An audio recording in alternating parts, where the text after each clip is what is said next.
निम्नलिखित में से किन गुप्त शासकों ने विक्रमादित्य की उपाधि ली थी? तो चंद्रगुप्त प्रथम ने नहीं ली थी, चंद्रगुप्त द्वितीय, विक्रमादित्य इन्होंने ली थी, समुद्रगुप्त ने ली थी और स्कंदगुप्त ने ली थी।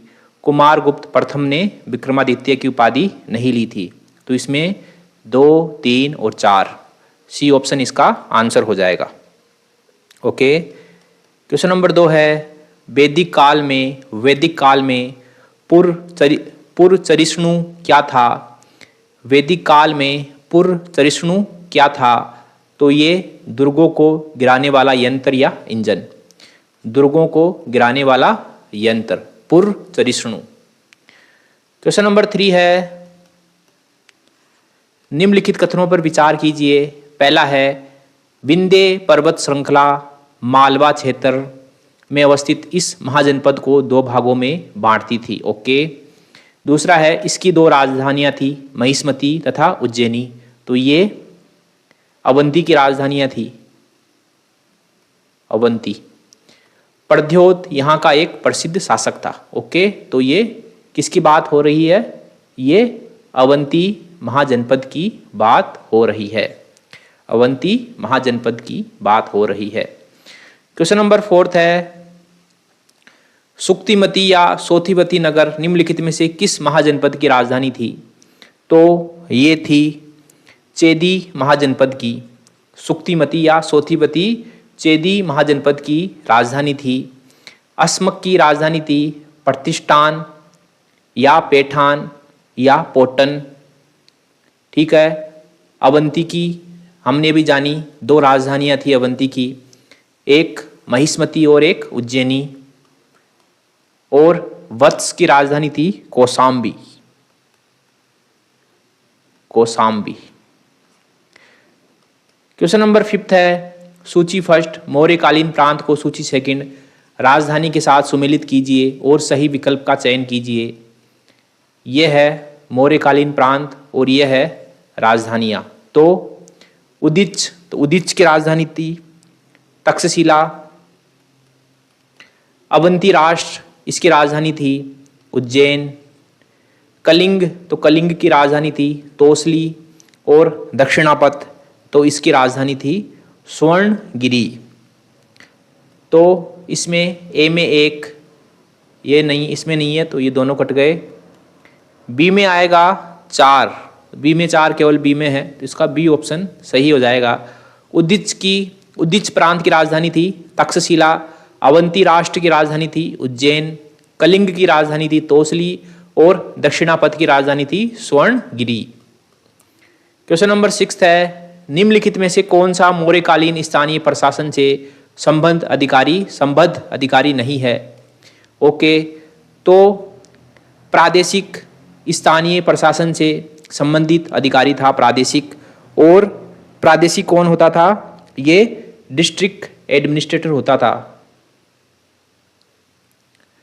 डिस्ट्रिक्ट एडमिनिस्ट्रेटर, डिस्ट्रिक्ट एडमिनिस्ट्रेटर यानी कि जिला प्रशासक, जिला प्रशासक। ठीक है, तो ये था। रज्जुक कौन होता था? तो रज्जुक होता था लैंड मेजरर, लैंड मेजरर।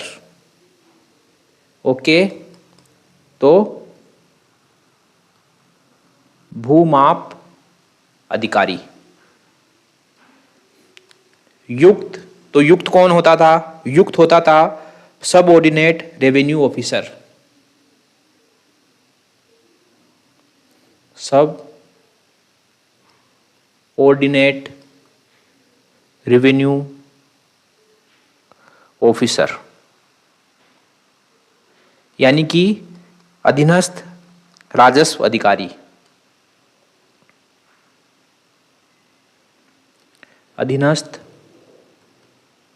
राजस्व अधिकारी।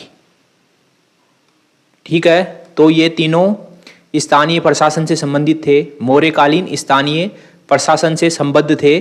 प्रादेशिक, रज्जुक और युक्त, और ये प्रदेष्टा, ठीक है, प्रदेष्टा स्थानीय प्रशासन से संबद्ध नहीं था।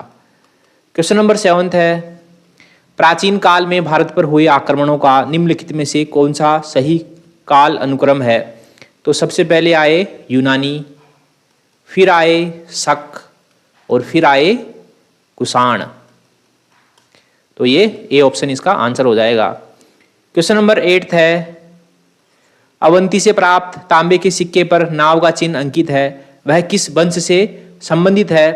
तो यह सातवाहन वंश से संबंधित है, सातवाहन। क्वेश्चन नंबर 9 है, निम्नलिखित में से कौन सा संगमकालीन साहित्य एक व्याकरण ग्रंथ है? तो यह है तोलकापियम, और ये एक तमिल व्याकरण ग्रंथ है और इसके रचनाकार का नाम है तोलकापियार।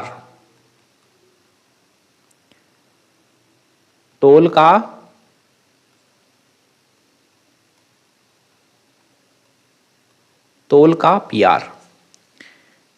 ओके, पुत्तू पुत्तू या फिर पुट्टू पट्टू, ये क्या है? इसमें 10 रचनाएं हैं। शिल्पाधिकारम, तो शिल्पाधिकारम एक प्रसिद्ध तमिल महाकाव्य है, तमिल महाकाव्य है। इसके साथ साथ क्या है? इसके साथ साथ ही इसके लेखक का नाम है इलांगो अडिगाल,